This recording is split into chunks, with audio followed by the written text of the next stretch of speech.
Semoga yang subscribe berikan rezeki melimpah dari arah tak terduga. Dan yang like komen, dimudahkan jalannya menuju surga di hari akhir nanti.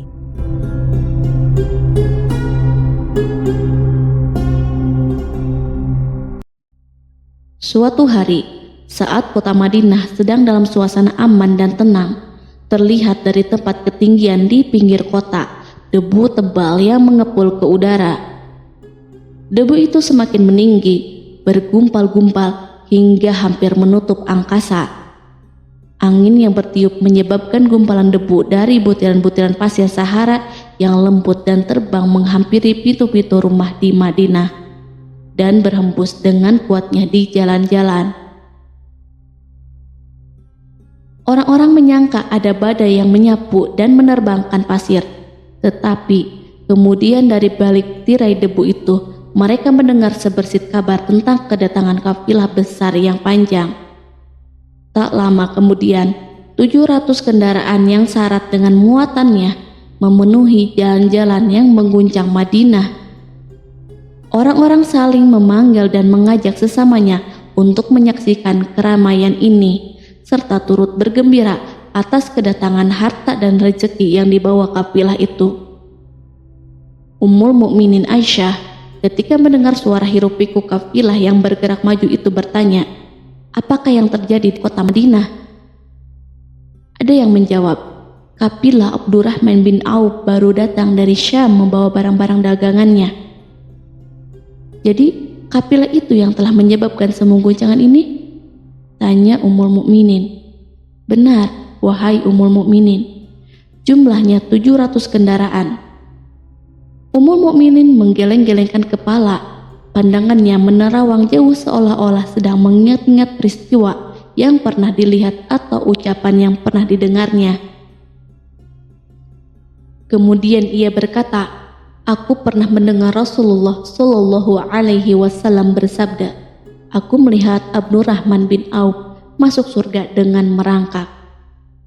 Abdurrahman bin Auf akan masuk surga dengan merangkak.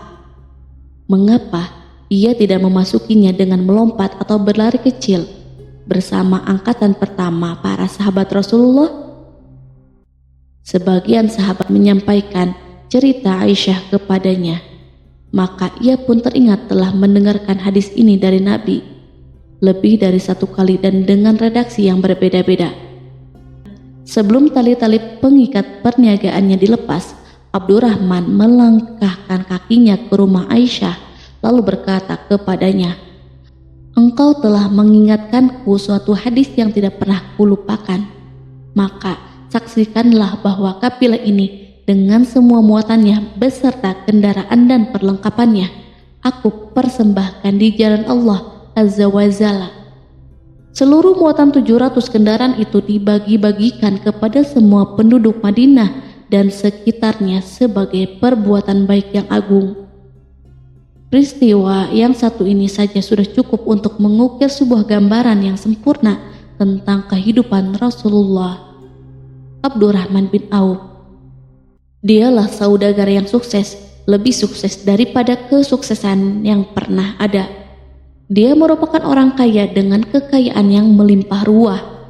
Dia adalah seorang mukmin bijaksana yang tidak ingin bagian dari keuntungan agamanya hilang begitu saja, dan tidak sudi kekayaannya membuat dirinya tertinggal dari kafilah iman dan pahala surga.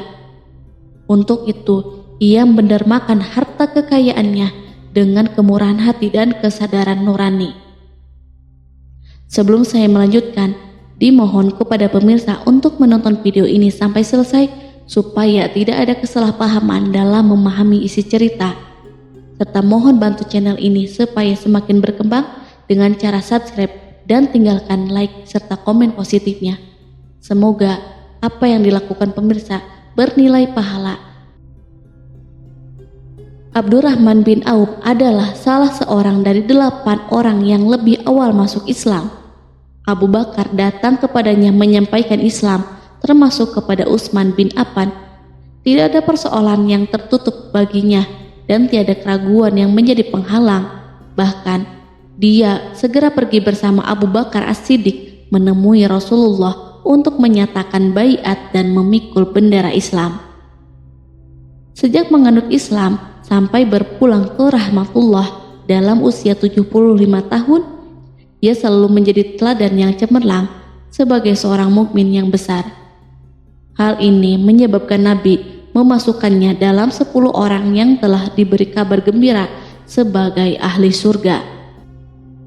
Umar radhiyallahu anhu mengangkatnya sebagai anggota majelis syuro yang terdiri dari 6 orang yang merupakan calon khalifah yang akan dipilih sebagai penggantinya. Kala itu Umar berpesan, Rasulullah wafat dalam keadaan ridho kepada mereka. Cepatnya Abdurrahman masuk Islam telah menyebabkan dirinya harus mengalami penganiayaan dan penindasan dari Quraisy. Ketika Nabi Muhammad SAW memerintahkan para sahabatnya hijrah ke Habasyah, Abdurrahman bin Auf pun ikut berhijrah. Ia kemudian kembali lagi ke Mekah, lalu hijrah untuk kali kedua ke Habasyah, dan selanjutnya hijrah ke Madinah. Ia ikut bertempur di Perang Badar, Uhud, dan peperangan-peperangan lainnya. Keuntungannya dalam perniagaan sangat besar hingga mencapai batas yang membuat dirinya sendiri merasa takjub dan heran, sehingga ia berkata, "Sungguh, aku melihat diriku ini seandainya mengangkat batu, niscaya kutemukan emas dan perak di bawahnya." Perniagaan Abdurrahman bin Auf bukanlah jenis perdagangan yang tercela maupun monopoli. Bahkan ia sendiri bukanlah orang yang berlomba-lomba untuk mengumpulkan harta atas dorongan agar menjadi orang kaya. Sekali-kali bukan itu, melainkan suatu amal dan kewajiban yang keberhasilannya akan menambah kedekatan jiwa kepada Allah dan berkorban di jalannya. Abdurrahman bin Auf seorang yang kuat emosi jiwanya, di mana ia menemukan kepuasan emosinya itu dalam amal yang mulia. Apabila ia tidak sedang sholat di masjid dan tidak sedang berjihad dalam peperangan, ia pasti sedang mengurus perniagaannya yang berkembang pesat. Sehingga kapilah-kapilahnya dari Mesir dan Syria membawa ke Madinah barang-barang muatan yang dapat memenuhi kebutuhan seluruh jazirah Arab, baik pakaian maupun makanan. Ia menunjukkan kepada kita bahwa seorang yang kuat emosi jiwanya adalah ketika kaum muslimin hijrah ke Madinah. Rasulullah pada waktu itu menerapkan aturan untuk mempersaudarakan 2 orang sahabat, salah seorang dari muhajirin warga Mekah dan yang lain dari Ansor penduduk Madinah. Persaudaraan ini berjalan dengan sempurna hingga membuat hati terpesona. Orang-orang Ansor yang merupakan penduduk asli Madinah membagi seluruh kekayaan miliknya menjadi 2 dengan saudaranya dari kalangan muhajirin. Bahkan istri pun direlakan. Apabila ia beristri 2, ia pun rela menceraikan 1 untuk diperistri saudaranya. Ketika itu Rasul yang mulia mempersaudarakan antara Abdurrahman bin Auf dengan Sa'ad bin Rabi. Sa'ad berkata kepada Abdurrahman, "Saudaraku, aku adalah penduduk Madinah yang paling banyak harta. Silahkan pilih separuh hartaku dan ambillah. Aku juga mempunyai 2 istri. Perhatikanlah yang lebih menarik hatimu dan aku akan menceraikannya, sehingga engkau dapat memperistri dirinya." Abdurrahman bin Auf menjawab, "Semoga Allah memberkahi dirimu dalam istri dan hartamu. Tunjukkanlah letak pasar kepadaku." Abdurrahman pergi ke pasar. Ia berjual beli di sana dan mendapatkan keuntungan. Kehidupan Abdurrahman bin Auf di Madinah, baik semasa Rasulullah maupun sepeninggal beliau, selalu ditunaikan dengan sempurna untuk memenuhi hak agama ini dan beramal di dunia.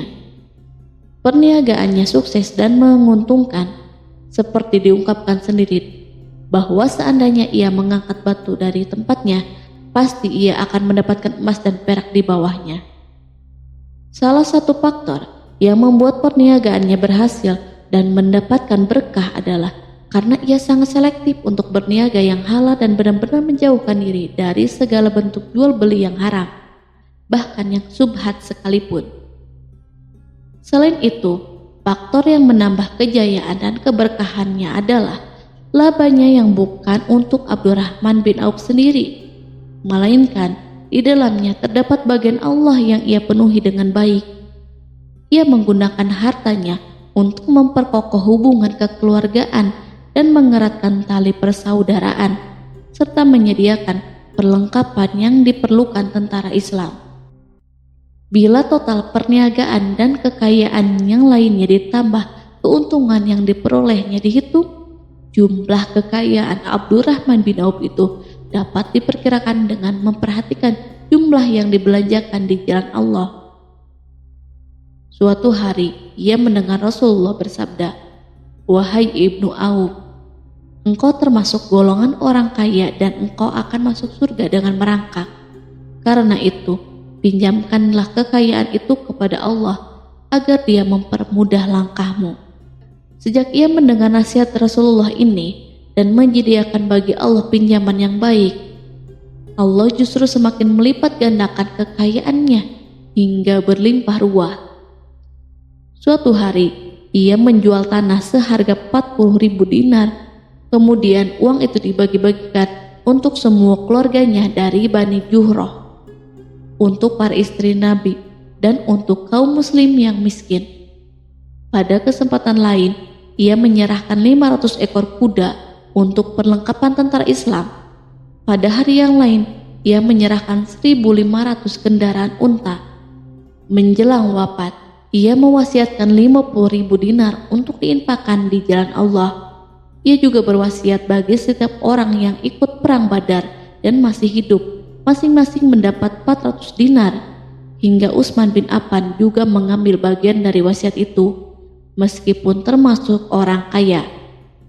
Ia berkata, harta Abdurrahman bin Auf halal lagi bersih, dan memakan harta itu membawa keselamatan dan keberkahan. Ibnu Auf adalah seorang yang mengendalikan hartanya, bukan dikendalikan oleh hartanya. Sebagai buktinya, ia tidak mau celaka dengan mengumpulkan dan tidak menyimpannya. Bahkan ia mengumpulkannya dengan tetap merendahkan hati dan dari jalan yang halal. Kemudian, harta itu tidak ia nikmati untuk kepentingannya sendiri, melainkan untuk dinikmati bersama keluarga, kerabat, rekan-rekan, dan masyarakat seluruhnya. Karena begitu luas pemberian serta bantuannya, ada yang mengatakan seluruh penduduk Madinah berserikat dengan Abdurrahman bin Auf pada hartanya. Sepertiga dipinjamkannya kepada mereka, sepertiga lagi dipergunakannya untuk membayar utang-utang mereka, dan sepertiga sisanya dibagi-bagikan kepada mereka. Harta kekayaan ini tidak akan pernah membuat kelegaan dan kesenangan pada dirinya selama ia belum menemukan jalan untuk membela agama dan membantu rekan-rekannya.